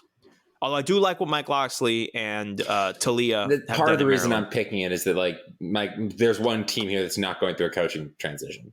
Agreed. Understandable. Tyler, we have the Cheez-It Bowl. It is a 5:45 kickoff on ESPN. Clemson taking on Iowa State. What a game. What a sleeper of a football game. Oh, this is a headliner to me. And it's the Cheez-It Bowl. I have to like contractually obligated to eat Cheez-Its while watching the game. Come on, man. I'm pumped. This is another game where the winning coach gets a bucket of Cheez-Its dumped on him, which is fun. Who do you got, Tyler? No, I go first. You go first. I'll take Clemson. Because I'd like to remind everyone that while Clemson is not participating in a January bowl game this season, they went 9-3. So it's not like they're a bad football team. I know they don't have any coordinators. I know that they promoted from within, but Dabo's still there. But like that's the thing. They're promoting from within for the coordinators. So exactly. And also their athletic director is gone too. He took the Miami job. So I think it's important to note that Dabo's looking like Will Smith in that Fresh Prince episode where everyone leaves and he's like, where'd everybody go? That's what he's looking like right now. But I'm going to take Clemson. I like the continuity within the organization, even though people have left. Against my better judgment, I have one. My better judgment would tell me to pick Clemson, but I have one last chance to do this. It's time to party like a Brock star one last time. It's the last chance to party like a Brock star. Mm-hmm. And I'm going to take Iowa State. Take those Cyclones, baby. Take those Cyclones. Very happy, very proud of you, my friend. Very proud of you. Thank you. The end of an era, Tyler. The end of an era. I know. What is it going to be like next season? Like, what are you going to do next year? What are you going to do? You got to find another like I'm gonna have to, mid-level Power 5 team to obsess over for 3 years. You got to do that. Yeah. You got to find another one. The Valero Alamo Bowl. We all know what Cheez-Its are, by the way. We don't need to look that up. The Valero Alamo Bowl. No. 9:15 Eastern on ESPN. It is Oregon taking on Oklahoma. Two teams with brand new head coaches. Two teams that have undergone weird recruiting changes. Two teams that are going into this game not having fulfilled the expectations that they had at the beginning of the season. My brother Diego will be here for that game. We will be watching this game together. Tyler, you were picking first. Who do you have? By the way, Valero, we know what that is, right? Yeah. The gas station. Yeah. Okay, perfect. Who do you have in this game? Okay, it's tough because it's two coaches that they're gone. Like Mario Cristobal, and that being said, it comes down, honestly, to me, it comes down to quarterbacks. Caleb Williams is so much better than Anthony Brown. Oh, absolutely. Absolutely. I'm going to go to Oklahoma. Put my name down next to you at Oklahoma because you know I'm picking OU, my brother in town. Come on, man. I'm not going to do that to him. What am I going to sit here and cheer for Oregon? Like, no. Come on. Thursday, December 30th. We've arrived, Tyler. We have arrived. Here we go. The Duke's Mayo Bowl. Best bowl. 11:30 in the morning, Eastern time on ESPN. North Carolina taking on South Carolina. We all know what Duke's Mayo is. Tyler, did you see what the president of the Duke's Mayo Bowl tweeted a couple of weeks ago? I did not. So he tweeted an apology video. And he said, I would like to apologize to everyone because last year our social media account made it seem like a coach was going to get dumped with a bucket of mayo at the end of the game. That was not our intention. But I will say this. If the winning coach decides to have a bucket of mayo dumped on him at the end of the game, we will be donating, I don't know how much money, to the charity of their choice. So here's the question. Is Mac Brown or Shane Beamer going to say, dump that mayo on me so we can get this donation to charity? Or are they going to hate the children? I have a very strong opinion about this. Shane Beamer will 100% do it. Shane Beamer will do it. Shane Beamer would need a donation for it. He just think it would be funny. Oh, absolutely. Yeah. The Shane Beamer's going to do it. Mac Brown, are we not sure that a bucket of mayo on top of Mac Brown's head wouldn't kill him? I shouldn't laugh at that. I shouldn't laugh at that, but okay, that's hilarious. I need to immediitely apologize. That's a very bad joke that I shouldn't have made. Like he's but it's funny. But it's in funny. Good health. But he's hey, he's gonna be like, damn media. He would actually kind of be right this time. He would be right on in this situation. He'd blame his players. Oh boy! All right, I go first here. Yeah. Speaking of the game, I think in this meaningless game, Shane Beamer will be like, "I want that mayo dumped on me. Let's win this football game, gentlemen." Spencer Rattler, new quarterback, is in the back. Like, yeah, coach, get that mayo dumped. I'll take South Carolina in a surprisingly good season for South Carolina. Well, yeah, no, that's true. It's shocking to me that you would abandon Sam Howell. So Sam Howell quickly. Abandoned me. Okay, not my fault. He decided to throw a bunch of interceptions and throw into double and triple coverage all year. But hey, congrats! You got your very own Sam Howell and Spencer Rattler, South Carolina. It's very true. I for sake of differences, I will go North Carolina, just because I never liked Sam Howell that much. So.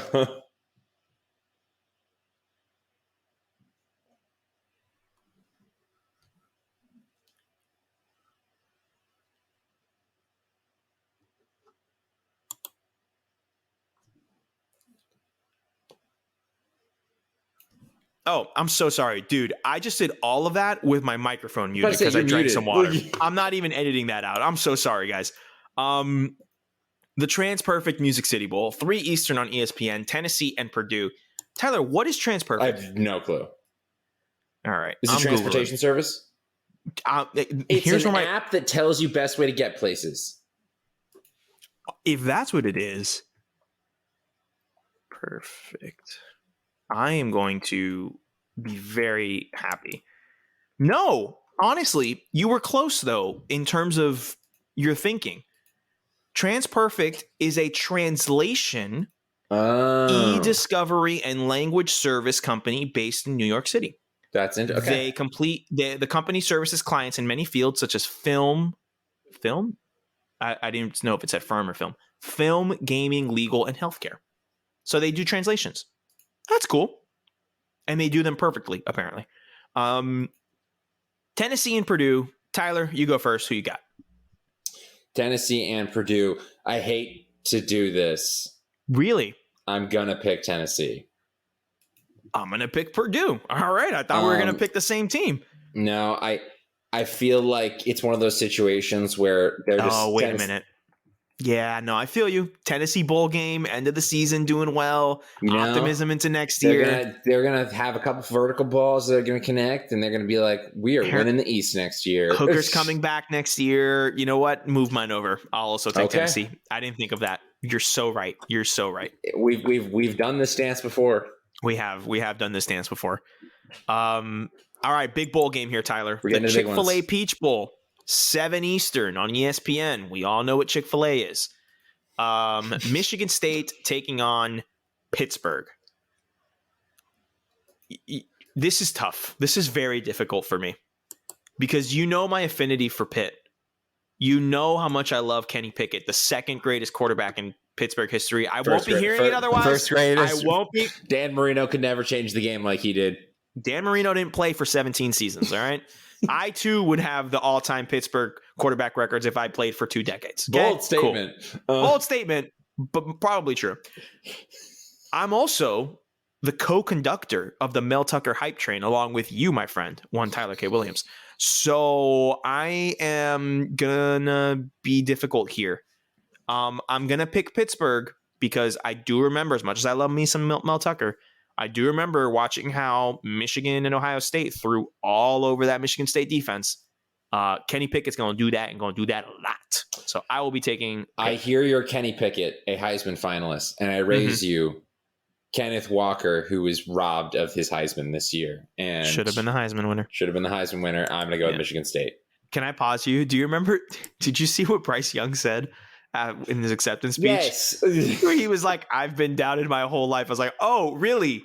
Really? 5-star recruit out of Mater Dei High School in California, quarterback who goes to Alabama and gets called for people to start as a true freshman, doubted his whole life. Okay. So this is exactly why when everyone last year was freaking out when Trevor Lawrence said, yeah, I don't really play with a chip on my shoulder, everybody's just like, red flag. No, it's like, no, it's not. Because if he said, yeah, I always play with a chip on my shoulder because I've been doubted, you would all just be like, by who? Like that. That's a mature thing to say. And Bryce Young, I'm like, it is a superpower of athletes to make themselves think no one believes in them. Yeah. Like, yeah. Well, it's the whole Michael Jordan where he like makes up stories, you know what I mean? Like to try to get an edge in that sense, which I don't care one way or the other. I just think it's funny. Do I. Like, I do too. All righty.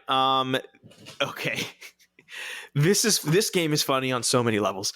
The SRS Distribution Las Vegas Bowl, 10:30 Eastern on ESPN, played by Wisconsin and Arizona State. Hear me out here. First of all, what in the world is SRS Distribution? I have no clue. I'm going to guess it's like a transportation company.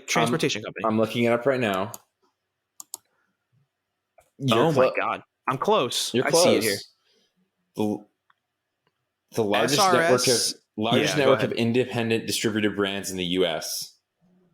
Each independent brand operates a regional branch. Okay. All right. I guess it is a distribution company. It's a roofing contractor thing. It's a money laundering scheme. That's what it really is. Sounds like it's the money. And it is the Las Vegas Bowl taking place in Vegas. Tyler, the fan bases of these teams are Wisconsin and Arizona State. There's not enough liquor in the city of Las Vegas to contain both Wisconsin fans and Arizona State fans. Just incredible. This is just self-awareness by the Las Vegas Bowl. Yeah, no, this is the correct choice. Like the correct choice. Might be the most lit bowl game in terms of like, I might watch the stands more than I watch the game. Oh man. Tyler, you go first. Who do you got? Wisconsin's not good. No. We have kind of decided as a group to believe this year. So I'm gonna go with Arizona State. I will as well. As much as Jaden Daniels disappointed this season, from an elite standpoint, I do still think he's a good quarterback, and I think that they'll be able to win the game. Friday, December 31st, New Year's Eve, we have the Tax Slayer Gator Bowl, which takes place in your hometown in Jacksonville, Florida.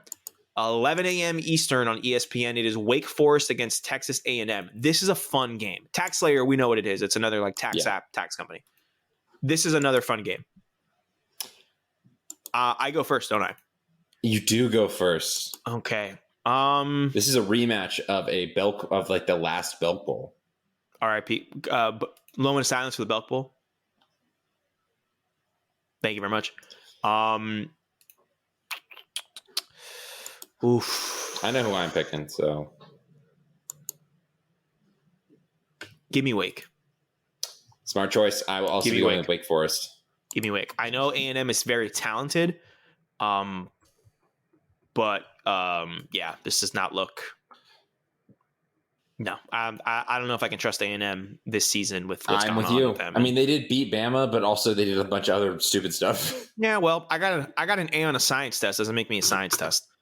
Doesn't make me a scientist. Scientist. Yes, whatever words. We've been recording for a long time. Yeah. Next up, Tyler, is the Tony the Tiger Sun Bowl, a 2:00 Eastern kickoff. Great. Yes, they are on CBS, and it is Washington State taking on Miami. I love the fact that this is not the Frosted Flakes Sun Bowl. It is specifically Tony the Tiger that is sponsoring the bowl game. Elite marketing. Love it. Tyler, you go first. You got Washington State or you got Miami? I'm gonna go with Washington State.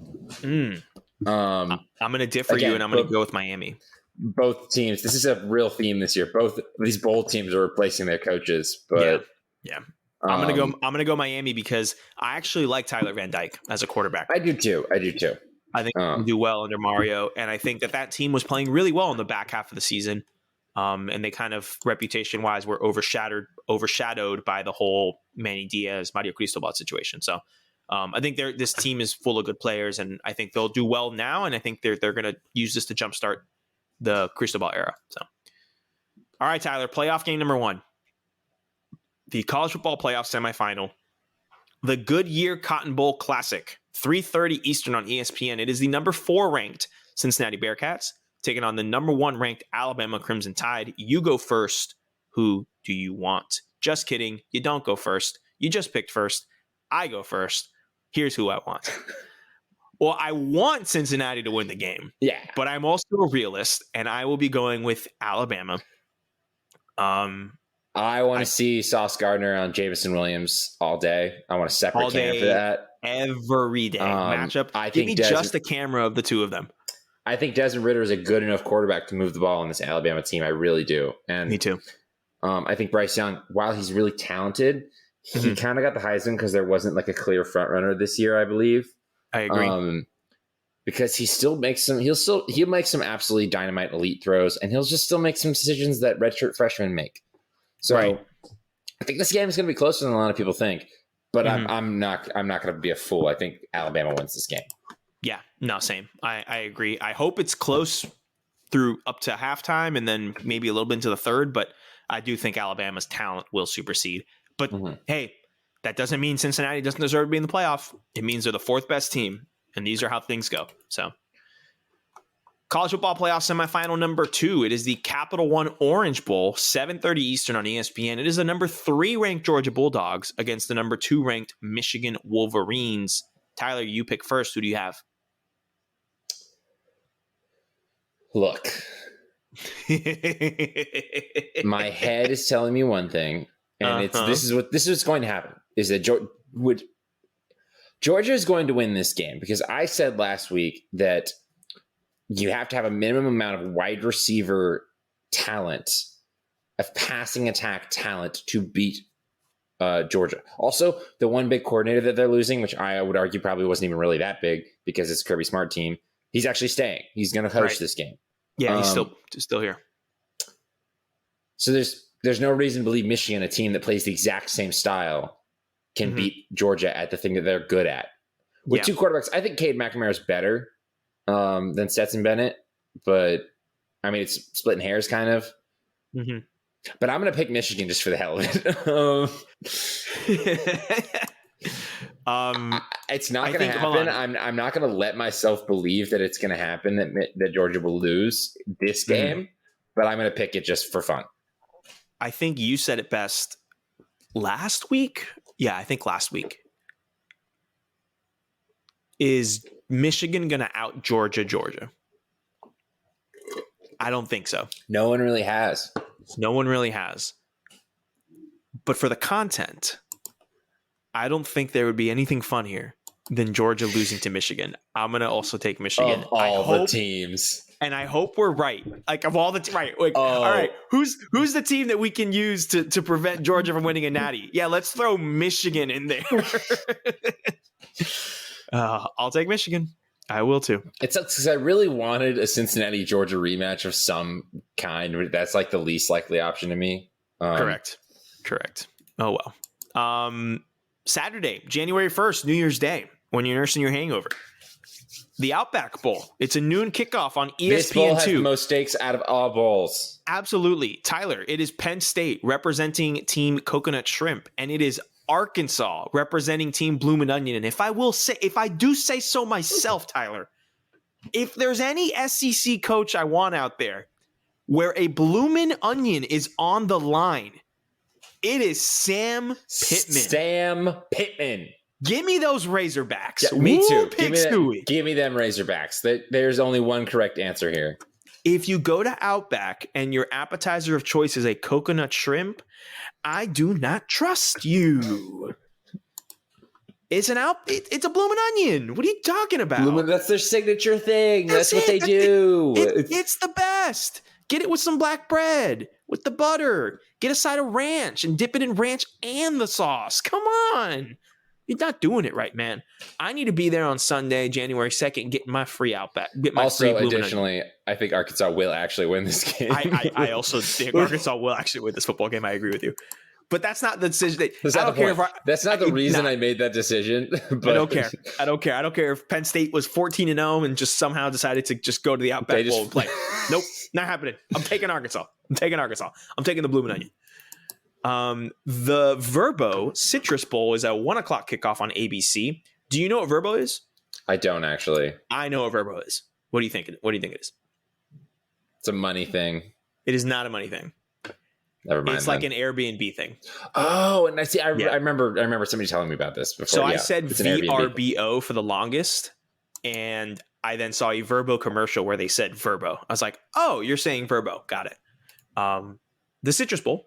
It is Iowa and Kentucky. Just one more time for Mark Stoops, my guy. Another New Year's Day bowl game. Another contract extension. The best job in college. The best position, I should say, in college football. Fantastic. Yeah. I go first. You go first. I'm taking Kentucky. Give me Kentucky as well. Give me Kentucky. Yeah. I mean, it's just they're good this year too. I mean, Iowa's fine, but like they're good this year. Yeah, I agree. The PlayStation Fiesta Bowl, 1:00 kickoff on ESPN. Notre Dame taking on Oklahoma State. We know what a PlayStation is. Tyler, I'm taking Notre Dame. Really? I am, and I know that new Cincinnati's coach already in the playoff, man. You don't have to root for them anymore. I know it's not that I'm rooting for them; it's that I love Marcus Freeman, and the Oklahoma State defensive coordinator has left for Ohio State, so great he won't be there. Day, by the way, excellent. Great hire by Ryan Day, fantastic hire by Ryan Day. So for me, it's one of those and I saw how they played against Baylor, who were with a backup quarterback. So yeah, I'm going to take Notre Dame. To be different, even though I actually loved every reason that you just gave me, but to be different, I'm going to take Oklahoma State. I respect the bit. Next up, the most beautiful game in all of college football. Rose Bowl game. This is the hometown game. Come on. It's a hometown game. I won't be here for this because I'll be back home, but this is happening like 25 minutes away from my apartment. I was going to say it's right there. This is the Rose Bowl game presented by Capital One Venture X, which is a credit card. It is 5:00 Eastern on ESPN. Ohio State taking on Utah, and it is at this time so that at halftime, coming into the second half, you get the sunset, you get the most beautiful view in college football. Tyler, I go first. You go first. Who do you have? Oh yeah, I do. Ohio State. This is not. I love this Utah team. I think they're very good. Me too. I'm very scared of them coming to the swamp to start next season. But it's still Ohio State, and agreed. They're on a different level. And CJ Stroud has gone leaps and bounds throughout this as the season has progressed. So I'm with you. Yeah. Give me Ohio State. The All-State Sugar Bowl, 8:45 Eastern on ESPN. Ole Miss taking on Baylor. We all know what All-State is. So. Yeah, right? Interesting, huh? I know who I'm taking. I'm taking one man, Lane Kiffin. I'm taking those Ole Miss. I'm taking Ole Miss. I can't disagree with you. Yeah, come on, dude. This is the Ole Miss season. Hey, it looks like Lane Kiffin's going to stay where he is too. So It does. So they're going to get another year of Lane. So interesting. It's like they're also going to get another year of Luke Fickell at Cincinnati. It looks like because he did so well. Yeah, he did so well. All of the coaching hires. Insane. I'm sport is shocked crazy. that like Oregon didn't like wait. Hey man, listen, Temple's open, so Talk about a lateral move. And the last bowl game of the season on Tuesday, January 4th, it is the final installment in our Tax Act trilogy. It is the Tax Act Texas Bowl. Tax Act. The third one. The third act. 9 Third p.m. Act. Stop it. 9 p.m. Eastern on ESPN, LSU and Kansas State. Somehow a game that I don't want to watch. It's a lot of purple. A lot of purple. Which purple are you deciding I don't to take? Like, because Edo is not even coaching this bowl game, I don't think. No, he's not. He's not. It is an interim. So Brian Kelly's just watching from just like all the new coaches except for the ones that were promoted from within are going to be watching the game and not coaching on the side. I'm going with Kansas State. Just because there's a lot going on at LSU. I'll do the same thing. I'll go Kansas State. I'll make sure to be watching that with my family. So make sure to do that. Maybe doing a little jig dance. I don't know what he was doing in that recruitment video. That was crazy. The best part is that somebody freeze framed it when he's holding up the LSU L, and they're just like saving this for. Also, we all know when we're going to use this. We all know when we're using this, but not his fault because LSU. Why do you just hold up an L? I have questions. Why don't you do like the paw print for the tiger? That's just not as memeable, you know? So, and then Tyler, we have here the national championship game. It is Monday, December. It is Monday, January 10th. It is the college football playoff national championship presented by AT&T, 8 o'clock Eastern on ESPN. In our bracket here, we would have Alabama and Michigan. So Tyler, who would we pick between Alabama and Michigan? Oh, it's just so difficult. It's Alabama. What's the rule, Tyler? I mean, what's the Saban rule? I mean, there's a lot of Saban rules. There's a lot of Saban rules. Don't give him more than bet against Saban when he has more than 1 week to prepare. That's one of them. And that's the one I was thinking of. Also, there's the whole Nick Saban revenge year thing, which this isn't that because they won it last year. Right. But it does fall into the don't give Nick Saban more than a week to prepare for a game situation, both in the playoff semifinal and in the championship game. So only one person's been able to defeat that dragon. Only one person. Dabo Swinney. I know everybody hates it, but it's the truth. That's it for our bowl pick'ems. We will be using these picks that we made. We have kept our Google Doc here, so we will be entering them when we make them. If you're listening to this right now, go to our Twitter account at SJ_podcast. You can find the link in the description of the show. Go there, find that tweet. You can submit your entry and you can play with us. The winner of the pool will be able to come on the podcast at some point in the offseason and talk about whatever they want. If one of us, Tyler or myself, wins, then it'll be the second place person who will be able to come on. Tyler, I can't wait to go ahead and change my bio all at once for not only being a better regular season college football game picker than you, but being a better college football bowl game picker than you. I'm so excited to do that, Tyler. Yeah, keep talking. Uh-huh. Yeah. I actually won't keep talking. It's going to make this victory so much sweeter. I was going to say, because this has been an excessively long episode of Sideline Judgment. We will be back. We don't know when we'll be back, to be honest. We will find a It's point. holidays. So It's holidays. Tyler's going back home. I got my brother coming down. Got work. Got to do Christmas shopping. Spend time with the family. So, Tyler, we will be back on at some point before the national championship game. Can confirm. We will do that for sure. Talk about some of the best bowl games. Talk about the playoff semifinals. And we will preview the national championship game where we have confirmed what teams are in that game. So, Tyler, without further ado, this has been another episode of Sideline Judgment. My name is Sergio. My name is Tyler. And Tyler, wait, I got to find it. 1 second. Y'all texted me. There we go. Terrified Currency does not produce additional funds. Terrified Currency does not produce additional funds. This is correct. UCF, you're going to lose this football game. Ooh, go Gators. Say it, guys.